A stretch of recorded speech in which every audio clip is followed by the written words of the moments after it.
Olá, seja muito bem-vindo ao primeiro episódio do podcast de Indústria 4.0 da Aquário Software.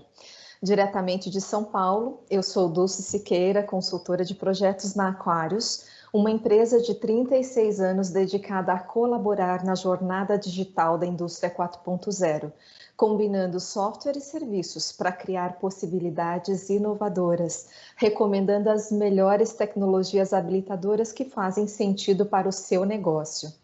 Nesse episódio de abertura, tenho a honra de receber Carlos Paiola, nosso diretor comercial e sócio da Aquarius, para conversarmos sobre como os negócios estão sendo transformados pela indústria 4.0.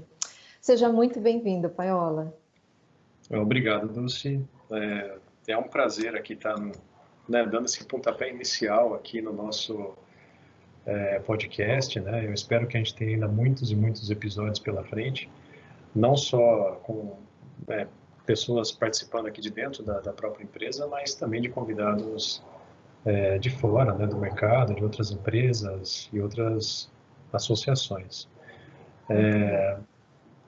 Falar de indústria 4.0 é sempre empolgante, e falar numa nova mídia, assim, eu acho que ainda mais. Ótimo. Para começar, conta um pouco para a gente da tua trajetória profissional e da sua relação com esse tema de hoje.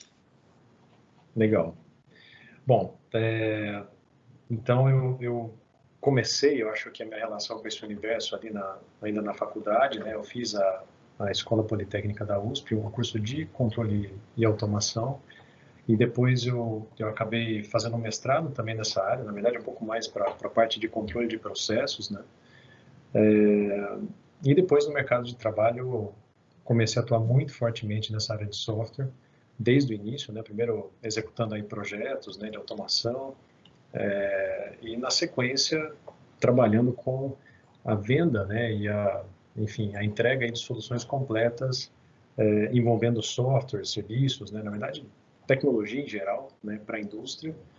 E eu acho que nesse momento aí de indústria 4.0, a gente, na verdade, na Aquarius, junta um pouco aí a fome com a vontade de comer, E aquela empresa que sempre trabalhou ali com esse processo, de digitalização de dados, de coleta de informações no chão de fábrica, de cruzamento dessas informações com dados corporativos, das empresas, acabou se aproveitando muito, desse momento, acabou sendo muito interessante para a gente, porque por trás dessa discussão toda de indústria 4.0 sempre há iniciativas que passam por isso, pela coleta de dados, pela digitalização de informação e depois no trabalho dessas informações para a geração de algum resultado. Então, esse tem sido o meu dia a dia até aqui. Mais recentemente, desde 2018, junto do Ricardo Caruso, o diretor técnico da Aquarius, eu me tornei professor do curso de Indústria 4.0 da Fundação Vanzolini, e também tem sido uma experiência bem interessante, bem legal, de ter contato com uma gama gigantesca de pessoas interessadas nesse tema, não só pessoas dessa área de engenharia, mas também repórteres, arquitetos, empresários, professores, tanta gente que faz parte desse universo de tecnologia. E o bacana é poder diminuir essa lacuna que tipicamente existe entre o mundo acadêmico e o mundo corporativo, Eu acho que essa tua experiência aproxima esses dois mundos, isso é muito, muito positivo. Legal. Mas vamos lá. Para contextualizar um pouco para quem está nos ouvindo, como podemos definir o que é a indústria 4.0? Isso é um movimento, é uma nova cultura nas empresas? Trata-se de uso de novas tecnologias? Do que nós estamos falando? Olha, essa é a pergunta de $1 milhão.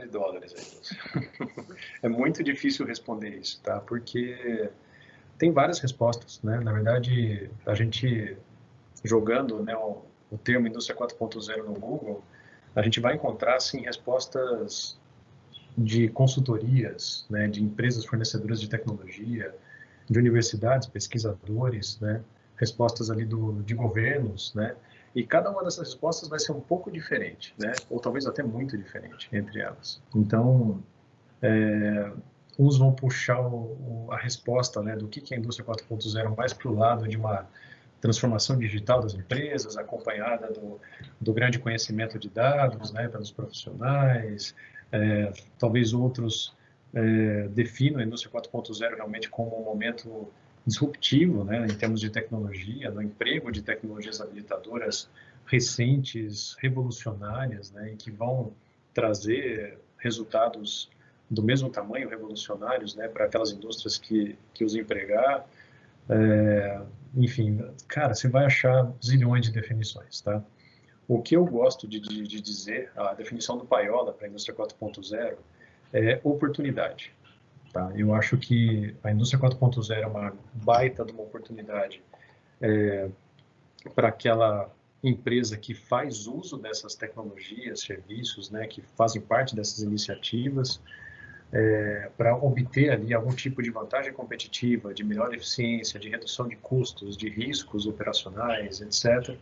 É uma oportunidade, claro, né, também para fornecedores de tecnologia, de serviços dentro desse universo. É uma oportunidade para os países que tiverem um parque industrial instalado, se atualizando sobre essas novas tecnologias e tendo essas iniciativas de sucesso sendo implantadas e, portanto, se tornando mais competitivo, né, dentro de uma região. Então, para mim, indústria 4.0, acima de tudo, é a oportunidade. Agora, da onde vem isso, tá?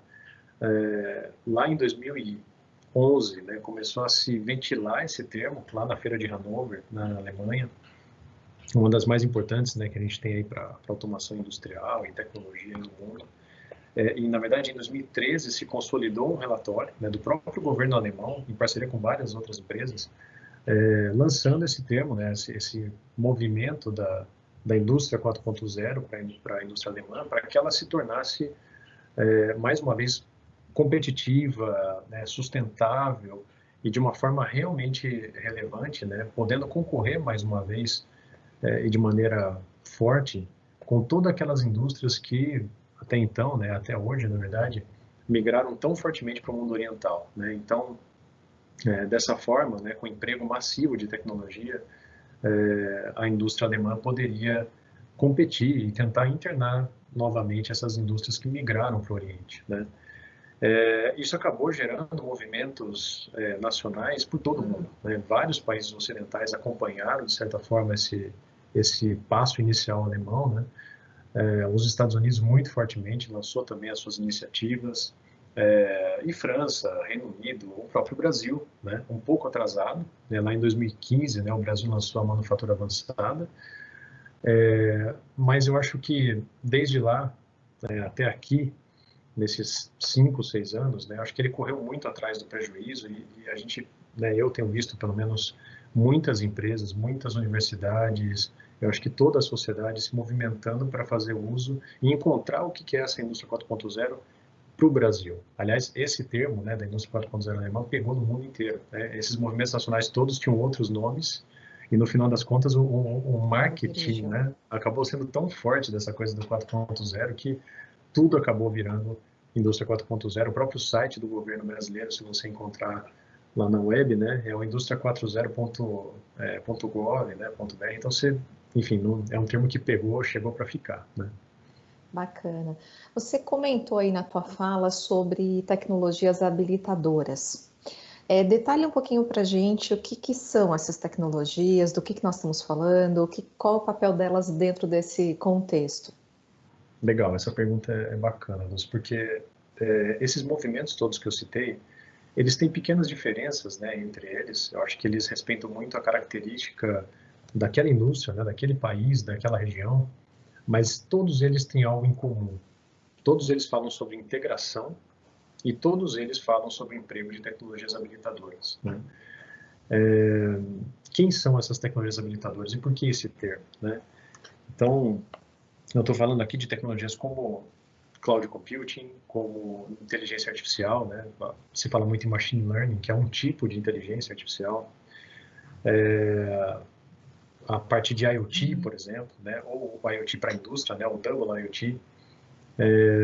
Se fala de realidade aumentada, enfim, N tipos, né? Inúmeros de tecnologias que são empregadas para se obter algum tipo de resultado que seja alinhado com a estratégia da empresa, né? Ou para você ter realmente, como eu já falei, maior eficiência operacional, ou para você ter um maior controle sobre a qualidade do que se produz, diminuir o seu tempo de entrega, diminuir o número de estoques, né? E assim por diante.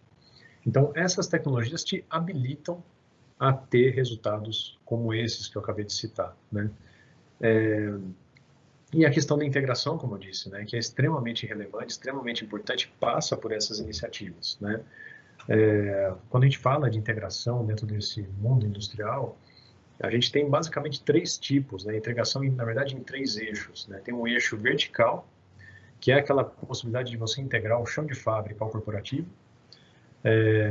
E, claro, tem um monte de sistemas, serviços no meio desse caminho, né? O MES, por exemplo, é uma das coisas mais importantes, né? Um sistema típico, né, para poder resolver esse problema. A gente tem a integração horizontal, né, que é dentro de uma cadeia de produção, a gente poder integrar fornecedores e consumidores, diminuindo os tempos de entrega, os riscos de não atendimento ou de atraso, né, na entrega de produtos lá no fim. Então, às vezes, uma integração entre dois sistemas ERP, né, diferente de duas empresas, por exemplo, e por aí vai, né? E temos ainda um terceiro eixo, que seria o de ciclo de vida do produto, né? Onde você controla desde a concepção de um novo produto ou serviço até a sua implantação, produção, entrega para os clientes e até o controle desse ciclo de vida, até a morte desse produto, né? Tudo isso faz parte desse mundo de indústria 4.0, tem sistemas, tem serviços olhando para essas coisas, e várias dessas iniciativas de indústria 4.0 passam por um ou mais desses eixos aí. Perfeito. Bom, então, seguindo aqui o raciocínio, se eu implantar uma dessas tecnologias que você citou aí, habilitadoras, eu já posso dizer que eu estou iniciando a minha jornada de indústria 4.0? O que eu preciso para iniciar essa jornada de indústria 4.0 e o que você diria que é a chave para essa estratégia ser bem sucedida? Olha, Dulce, essa eu acho que é uma das perguntas mais importantes que todo mundo aqui deveria se fazer, né? Todo mundo que tem algum interesse, né, de implantar uma iniciativa ou que está assistindo, escutando a gente aqui falar sobre esse tema. Por quê? Eu vejo muitos projetos, né, enfim, sendo criados e implantados até tecnicamente com sucesso, mas de maneira geral não obteve um sucesso global, porque o resultado obtido com essa implantação não estava alinhado com a estratégia da empresa. Então, ou daquela área, né, que contratou aquele projeto, aquela empresa, né? Então, eu vejo às vezes uma iniciativa para implantação de, sei lá, uma realidade aumentada para uma linha de produção, fazendo com que aumente ali a segurança, né, operacional, ajude no passo a passo de uma execução de uma manutenção, por exemplo, da operação de um equipamento. Só que ao mesmo tempo, né, por causa do uso dessa tecnologia, você tem uma perda ali de alguns minutos de operação no dia, né? E de repente aquela empresa não tinha tantos incidentes, não tinha uma preocupação real com essa parte de manutenção de segurança, isso já estava dominado, digamos assim, mas tinha assim, desesperadamente uma pretensão de produzir mais dentro do mesmo espaço de tempo, né? E aqueles minutos a menos de produção, por introduzir um procedimento novo, uma nova tecnologia, fizeram muita diferença e fizeram com que eles produzissem algumas quantidades de produto a menos naquele dia, por exemplo. Aí vem o diretor e fala, cara, quem que fez essa coisa? Né? Quem que fez essa iniciativa aqui? Por que que... Não, mas veja, olha que bacana, né? O cara consegue olhar pelo óculos, né? E conseguir visualizar. Cara, não quero saber disso, né? Eu quero saber de produzir mais. Então, eu acho que a chave para o sucesso é sempre ter um alinhamento das tecnologias e serviços propostos, procurados, implantados, com a estratégia, com a vantagem competitiva que se busca alcançar dentro daquela empresa, tá?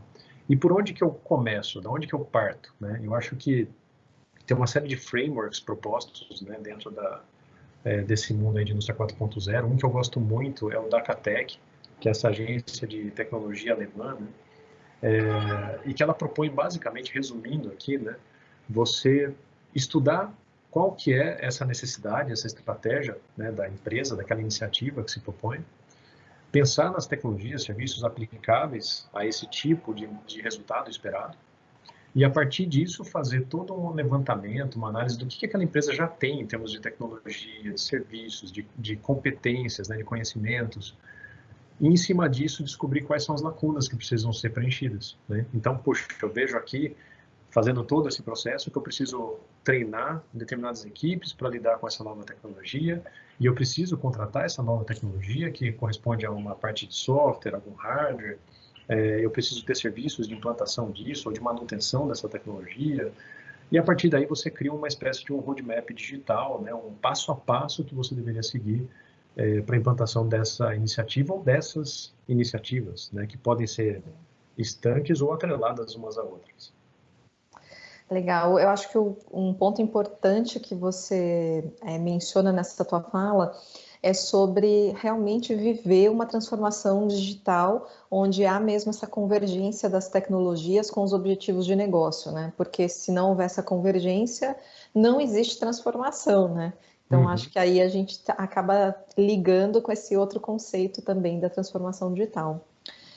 Muito bom, mas quando a gente vai para um projeto novo, Paiola, assim, toda implementação, né, de uma nova tecnologia, um novo modelo de negócio, uma nova cultura, sempre existem alguns riscos, algumas barreiras para serem administrados. Isso é bem comum, né?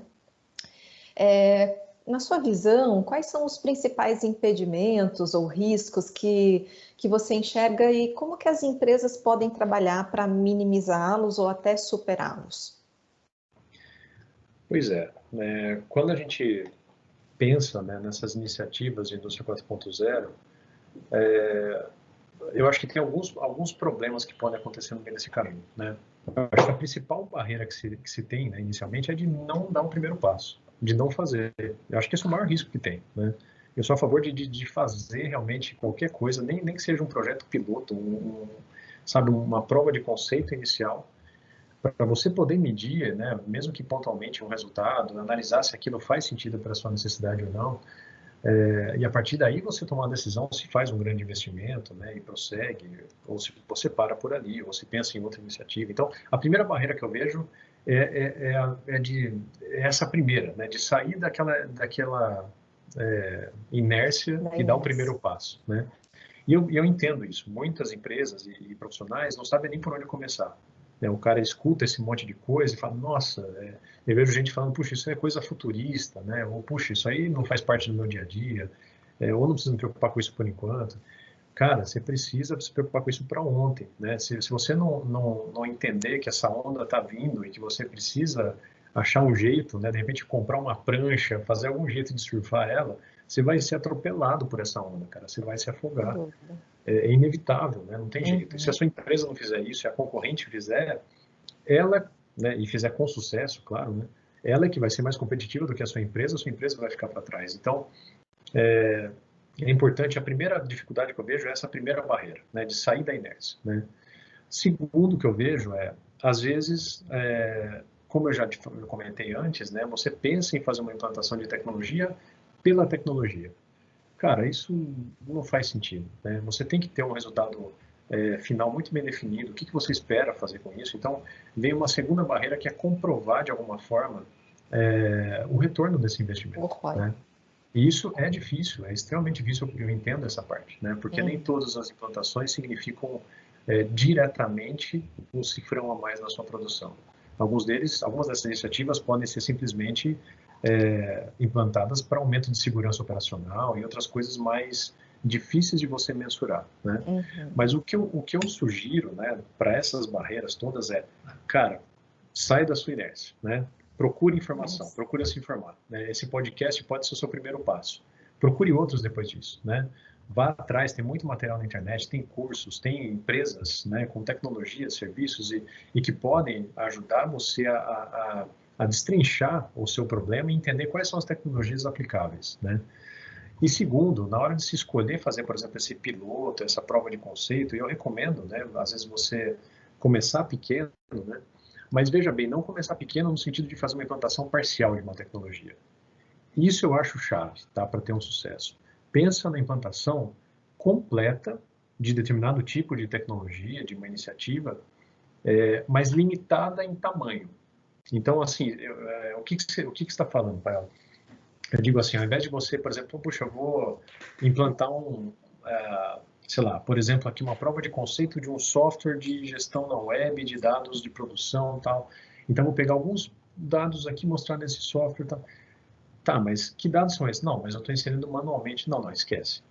Implanta lá um sensor que vai pegar esse dado, que vai jogar para uma base de dados, essa base de dados vai trabalhar isso daí, disponibilizar isso para você poder fazer cálculos, enfim, gerar os seus resultados, apresentar isso na web, mas faça isso de ponta a ponta, né, para poder mostrar o valor da solução completa. Dentro do ciclo inteiro. Exato. E aí você limita assim, não vou fazer isso para a empresa inteira, não vou fazer isso para a linha de produção inteira, vou fazer isso para uma máquina, de repente, né? Mas mostra a aplicabilidade daquela tecnologia, né?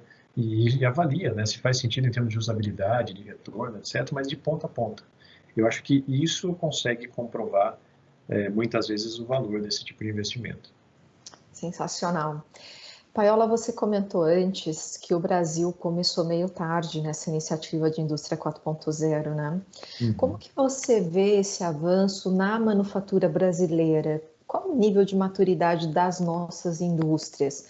Como que a gente pode classificar uma empresa que, se ela já está nesse processo de construção da indústria 4.0? Como que a gente olha para o contexto brasileiro nisso? Pois é, Dulce, eu vejo assim, o Brasil ele não está na vanguarda, né, não está lá na ponta, né, em termos de usabilidade dessas tecnologias e desse mundo de indústria 4.0, mas também não está na última posição, tá? Ele está num espaço intermediário, isso em média, tá? Há verticais, né, de mercado, né, verticais industriais que estão muito mais avançadas, claramente, né, e outras que estão ainda começando, engatinhando nesse universo, né? Eu diria que assim, independente disso, né, de quais verticais ou quais tecnologias já estão implantadas ou deixam de estar, o que é importante comentar é a grande maioria das empresas, talvez todas as de grande porte, né, de médio para grande porte, pelo menos uma ou duas ou talvez 10, né, das principais verticais aí brasileiras, elas já fazem uso dessas tecnologias, de uma ou mais dessas tecnologias habilitadoras que eu comentei, tá? Então, não é difícil você passar hoje por essas empresas e descobrir que várias aplicações já rodam em nuvem, por exemplo, né? Ou que você tem já vários processos totalmente automatizados, né? Com toda a automação implantada, entregando às vezes até algum tipo de insight de predição sobre falhas, por exemplo, em equipamentos, né? Você encontra aplicações, como eu comentei também, de realidade aumentada, né? Ajudando, por exemplo, a operar um determinado tipo de equipamento ou fazer de maneira mais otimizada um processo de manutenção. Então, assim, quem imagina que isso é futuro, esquece, isso é presente. E para várias empresas isso já está implantado há alguns anos. Tá? Então, dá uma olhada em literatura na web, procura cases, você vai encontrar uma série de informações. Tá? Então, acho que isso é um ponto importante. E outra coisa, como eu disse, algumas verticais estão extremamente avançadas. Né? Se você pegar, por exemplo, o Brasil, a vertical de alimentos, né, a indústria agro no Brasil, essa é uma indústria extremamente importante aqui no Brasil e muitas empresas estão totalmente focadas em desenvolver tecnologias e serviços para esse mercado. Então, o mundo da indústria 4.0 para esse universo, né, o agro aí 4.0, ele já está extremamente avançado, né? Você tem, por exemplo, na área de açúcar e álcool, né, colheitadeiras que vão lá no campo extrair a cana e que já tem um elemento ali de medição dessa colheitadeira em tempo real, já é uma coisa, né, numa rede de IoT, essa colheitadeira, trazendo informações ali em tempo real do que ela está coletando, em que localidade, sobre informações do produto que ela está coletando. E isso facilita demais na hora de, por exemplo, chegar essa informação lá numa usina de açúcar e álcool, eu quero saber o quanto ele vai receber, de que tipo, de que região. Então, veja, a questão da automação não é nenhuma novidade para as usinas, né, nessa parte do processo da usina de açúcar e álcool, e eles fazem uso há décadas, né, desses tipos de tecnologia, mas para essa parte de campo isso é uma coisa bastante inovadora. Tinha uma dificuldade muito grande, né? Então, tecnologias como a IoT, por exemplo, facilitaram demais, né, a implantação desse tipo de processo, né, de iniciativa. Então, quem acha que a gente está parado, abre os olhos, você vai ver que não é bem assim. Uhum. Legal, bacana. Eu fico super empolgada aí quando acompanho, principalmente no nosso país, né, essas iniciativas. Mas, Paiola, tem agora uma perguntinha daquela: é mito ou verdade? Muitas empresas olham para esses projetos, para essa tecnologia toda e aí julgam que são projetos muito caros. Isso é mito ou é verdade? Olha, Dulce, sinceramente, eu diria que é mito, tá? É claro que valor, né, custo, na verdade, de tecnologia, custo de serviço, é uma coisa relativamente subjetiva, né? Eu acho que para algumas pessoas o cara vai olhar e achar caro, para outras empresas ele vai achar barato, tudo depende muito do tamanho da empresa, do tamanho do projeto, de quais tecnologias estão sendo ali envolvidas em questão, mas o que eu antecipo o que eu tenho visto tá? Iniciativas de indústria 4.0 sendo feitas aí por alguns milhares de reais, né, milhares de dólares talvez, enquanto essas mesmas empresas que olham para isso e falam, puxa, isso daí é caríssimo, cara, como é que eu faço? São empresas que estão acostumadas a pegar um projeto de um ERP e gastar milhões de reais, né? Puxa, o cara não tem que investir em ERP? Claro, tem que investir. Mas veja, né, o mundo de TI está tão acostumado a despender milhões de reais, milhões de dólares, né, meses, na verdade anos, né, de implantação de um projeto de ERP e não está disposto em fazer um investimento pontual ali de alguns milhares, né, de dólares ou de reais para extrair um resultado claro, evidente, que vai impactar diretamente na ponta da produção dele, né, ou na qualidade do que ele está produzindo, ou no tempo de entrega. Então, as empresas têm que abrir os olhos, né? Eu acho que isso tudo não é despesa, tudo isso, na verdade, é um custo de investimento, né, que as empresas fazem. E é um investimento totalmente justificável. Então, o que eu acho é que isso é um grande mito, tá? Não é caro. E até ligando com um comentário que você fez anteriormente do começar pequeno, pensar grande, mas agir rápido, essa estratégia também do começar pequeno, ela também viabiliza investimentos parciais, né? Onde você também pode fazer esse dispêndio de investimento de forma gradual, conforme a tua jornada avança, né? Exato, Dulce. E digo mais, né? As empresas nem sempre têm que tirar todo esse dinheiro do bolso delas. O governo brasileiro ele tem algumas iniciativas de fomento à pesquisa e desenvolvimento. Então, temos, por exemplo, a Embrapi, que é, digamos assim, a Embrapa da indústria, né? E eles têm projetos de investimento, né? Até com fundo não reembolsável, uma parte, né, do investimento, para projetos de inovação, né, e tecnologia. Então, indústria 4.0 é uma das vertentes, é uma das linhas, né, de investimento desse pessoal. E são projetos que às vezes você consegue levantar verba muito rapidamente, tá? De maneira extremamente Sensacional. simplificada. Bacana. Paiola, como que você enxerga a indústria no futuro? Como serão os próximos anos, considerando o ritmo da evolução tecnológica que a gente está vivendo agora? Quais as competências do profissional para atuar nessa indústria do futuro? Vamos olhar um pouquinho para frente agora, conta um pouquinho disso para a gente. Sim. Olha, nesse ponto, você fica imaginando o cara que está escutando a gente, tá? Eu acho que é comum o cara pensar, bom, vai lá, ó, o cara vai falar de futuro aí, tá vendo? De robô, de Jetsons aí, né? Sei lá o que, de coisas totalmente. Cara, veja bem, eu vou mostrar para você que isso que a gente está conversando aqui não é besteira, né? Pensa bem no seu dia a dia. E eu falo para você também, Luz, pensa no seu dia a dia, né? Há 5, 10 anos atrás, o seu dia a dia era o mesmo, né, do que você tem hoje, a sua rotina diária, né, a sua forma de se comunicar com as pessoas, os sistemas que você utilizava, a sua, digamos assim, paciência de aguardar respostas, né? Isso era igual há 10 anos atrás? Com certeza Olha, não. eu posso dizer por minha parte, há 10 anos atrás, lá na Aquarius, eu recebia pedido de compra do meu cliente via fax, às vezes. Tem, né, tem um pessoal mais novo hoje que nem sabe o que é fax Eu, eu mais, não, né? eu, não, eu não lembro bem dessa época, não. Pois é. Tô brincando.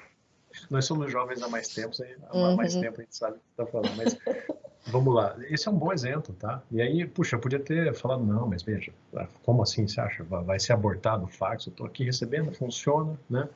Cara, tem formas muito mais simples dessas coisas serem feitas hoje em dia, né? É, é muito comum no dia a dia a gente estar conversando com clientes, resolvendo as coisas por WhatsApp, né? Isso era impensável há 10 anos atrás, né? Então, da mesma forma, tá, a indústria e as necessidades, o dia a dia industrial, tem sido, assim, devastado por essas novidades. Muda completamente da noite para o dia, né? Às vezes o ingresso de um novo sistema muda completamente o processo, né, o dia a dia. Então, veja, você falou ali de quem é esse profissional do futuro, de quem é essa empresa. A empresa do futuro, ela é a empresa que vai fazer o emprego dessas tecnologias todas, não porque ela quer, né, mas porque ela precisa sobreviver, porque ela precisa ser competitiva, porque ela precisa ser mais barata, ela precisa entregar os produtos dentro do tempo esperado para os seus clientes, né, ou com customização necessária que eles esperam, enfim. E o profissional, em contrapartida, é o cara que tem que se adequar a isso. É o cara que tem que se informar sobre essas novas tecnologias, processos, né, esses novos desafios que são trazidos assim, de batelada por todas essas novas tecnologias. O cara precisa saber o que é cloud, o que isso impacta em termos de custo, de hardware, de software, no dia a dia dele, né? O cara precisa saber o que é IoT, né? Qual que é a diferença de custo, tecnicamente, de se implantar uma rede de IoT, por exemplo, no chão de fábrica, ou uma rede tradicional de automação. Isso tudo tem que fazer parte da cabeça dessa pessoa, né? E mais, ele tem que ser um profissional cada vez mais multidisciplinar. Então, tem gente que me pergunta lá no curso da Vanzolini, Paiola, mas eu tenho que ser especialista, então eu tenho que ser o cara de machine learning? E eu digo para ele, cara, não. Muito provavelmente você vai ter pouquíssimo espaço se você for esse grande especialista de machine learning. O grande especialista de IoT, ou de seja lá o que for. Você é o cara, né, principalmente se você estiver dentro do usuário final de tecnologia, que tem que ter uma visão extremamente abrangente, você tem que olhar para tudo. Às vezes, dentro de um projeto, de uma iniciativa dessa, você tem que pensar até na implicação jurídica de uma implantação, né? Hoje você tem uma LGPD, por exemplo, que pode estar impactando num projeto de dados lá no chão de fábrica, né? Por que não? Então, de cara, eu digo, esse cara tem que ser multidisciplinar a ponto de conhecer minimamente bem o mundo de TI e o mundo operacional ou de automação, e ele precisa, muitas vezes, até de outros conhecimentos, tá? Então, quanto mais multidisciplinar esse cara for e mais antenado nessas novidades de mercado, eu acho que mais espaço ele vai ter no futuro, né? E se vocês quiserem ter uma ideia por exemplo, soft skills, de habilidades, né, que vão ser valorizadas aí cada vez mais no futuro, deem uma olhadinha no Future of Jobs Report, é um relatório que o pessoal do Fórum Econômico de Davos publica aí periodicamente, sempre com estudo, né, baseado em pesquisa de executivos aí por todo mundo, sobre esses skills, né, quer dizer, esse é um dos dados que tem nesse relatório, mas mostra ali, por exemplo, o crescimento da importância de você ser um profissional criativo, né, ou de ser um profissional multidisciplinar, e com certeza, muito menos, né, com o passar do tempo, de um profissional que faça coisas repetitivas, ou até que faça tarefas complexas, mas que, por exemplo, uma rede de inteligência artificial consiga destrinchar por você, né? Então, é importante que todos os profissionais continuem se atualizando. Bacana, sensacional. Paula, quando a gente fala desse assunto, pode ficar uma impressão para quem está nos ouvindo de que essas iniciativas de indústria 4.0 estão lá dentro desse universo corporativo e que está longe das pessoas, do cidadão comum, de nós como consumidores, né? Então, a minha pergunta é, a indústria 4.0, ela pode impactar a minha vida como indivíduo? O que muda no meu dia a dia, nos serviços que eu contrato ou na tecnologia até que eu posso consumir dentro da minha casa? Pois é, muda tudo, Lúcia. Tudo, tudo, tudo, né? Acho que a primeira coisa que se fala muito até quando procura-se sobre o assunto é a questão da personalização, né? Então, depois da segunda revolução industrial, a gente começou, como humanidade, né, a ter a capacidade de produzir em massa, de produzir, portanto, mais rapidamente, mais barato, né, etc. Mas a gente também perdeu um pouco do que a gente tinha até então, que era da questão da manufatura ali quase que artesanal, de poder fazer um produto, né, com a cara daquela pessoa que está contratando, né? Então, o sapateiro confeccionar um sapato com a cara, com o pé exato daquele cara que está comprando. Não, hoje você vai na loja e você compra o tamanho, né? Não importa o formato do seu pé, né? Então, cada vez mais isso vai retornar, porque as empresas com essas novas tecnologias vai ser cada vez mais capaz de customizar essa sua produção de acordo com essa necessidade do consumidor, do cara que solicitou aquele produto, personalizando em massa essas alterações necessárias na linha de produção, naquele equipamento, para poder entregar num tempo razoável esse produto ali para o cliente dele. Tá? Então, esse é o primeiro impacto que eu vejo. Outra coisa importante, né? Uma série de produtos que a gente até então comprava de maneira perpétua, né, para o nosso consumo, para ficar com a gente pode cada vez mais contratar como serviço, né?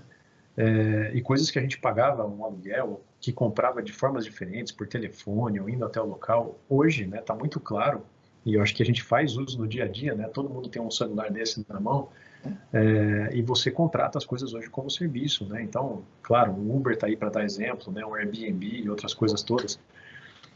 Dentro da indústria, a mesma coisa, né? A Aquarius, por exemplo, trabalha com soluções que são completamente compráveis como serviço, né? Eu não vou instalar nada dentro do site do meu cliente, eu vou vender para ele ali um usuário e senha que ele vai usar quando ele quiser para acessar os dados, né, dele, relatórios, KPIs, etc. Então, veja como a coisa pode mudar, né? Como a vida do consumidor pode mudar completamente da noite para o dia.